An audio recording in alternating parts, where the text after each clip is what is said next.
l'humain au cœur de nos décisions. Je vais laisser la parole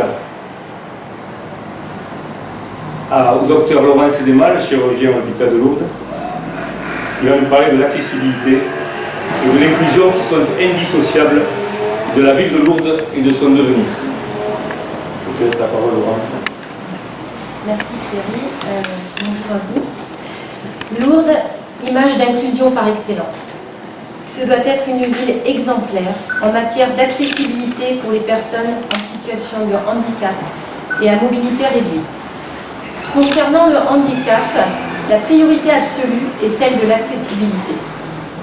L'accessibilité des personnes en situation de handicap et de tout handicap confondu, mobilité réduite, malvoyants, malentendants, accidentés de la vie, etc. Nous sommes tous concernés et si nous ne le sommes pas aujourd'hui, nous le serons tous un jour. Améliorer l'accessibilité, c'est aussi protéger et faciliter la vie de nos seniors, c'est protéger nos enfants, c'est changer de paradigme, c'est préparer le futur. Pour parvenir à cet objectif, nous devons réunir non seulement les représentants des différentes associations de personnes en situation de handicap, les représentants des usagers, les présidents de l'hospitalité, le représentant du sanctuaire, mais aussi des représentants des seniors, des jeunes et de la petite enfance. Pour cela, il est indispensable de faire un diagnostic de notre ville. C'est pourquoi, ensemble, nous ferons le tour de la ville, de ses quartiers, de sa périphérie proche. C'est grâce à cette radiographie de l'accessibilité à Lourdes que nous pourrons lister ce qui doit être amélioré, mis en place pour pallier au manque et rendre notre ville accessible et inclusive à tous les niveaux.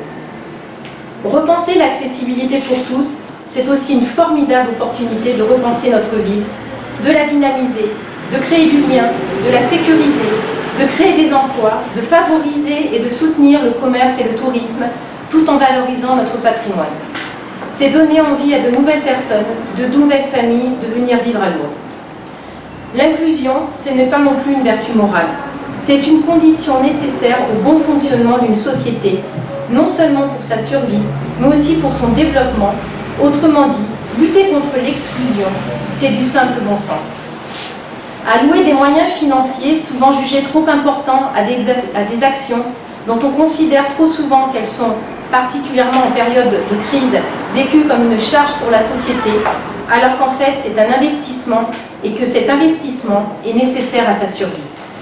Si nous sommes élus, nous le rappelons, nous placerons l'humain au cœur de toutes les actions.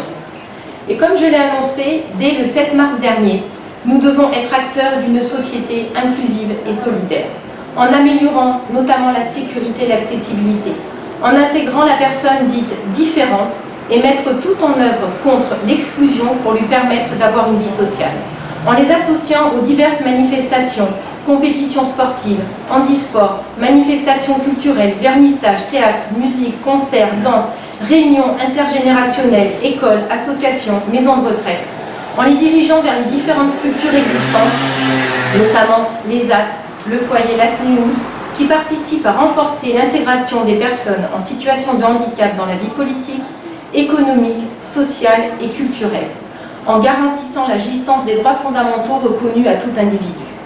Lourdes doit être l'incarnation d'une société inclusive parce que Lourdes est plus qu'une ville. En ce qui concerne le social, 5 points me semblent importants à souligner. La création d'un guichet unique d'information, d'orientation et d'accompagnement aux publics les plus fragiles et vulnérables. Renforcer les dotations du CCAS, lui permettant de répondre, particulièrement en ce moment, à la crise économique et solidaire.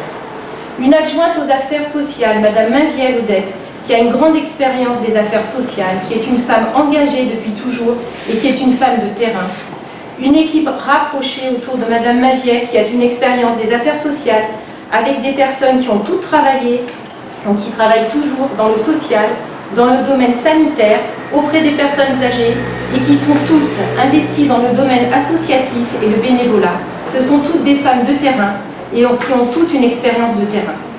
Je pense qu'après la crise sanitaire que nous venons de traverser et les difficultés qui vont survenir dans les mois qui viennent, nous aurons besoin de personnes dévouées et que nous aurons plus que besoin de solidarité et de nous réinventer. Enfin, nous avons la chance dans notre ville de posséder un important réseau associatif qui œuvre beaucoup tous les jours et sur lequel nous pourrons nous appuyer et avec lequel nous pourrons travailler. Je vous remercie.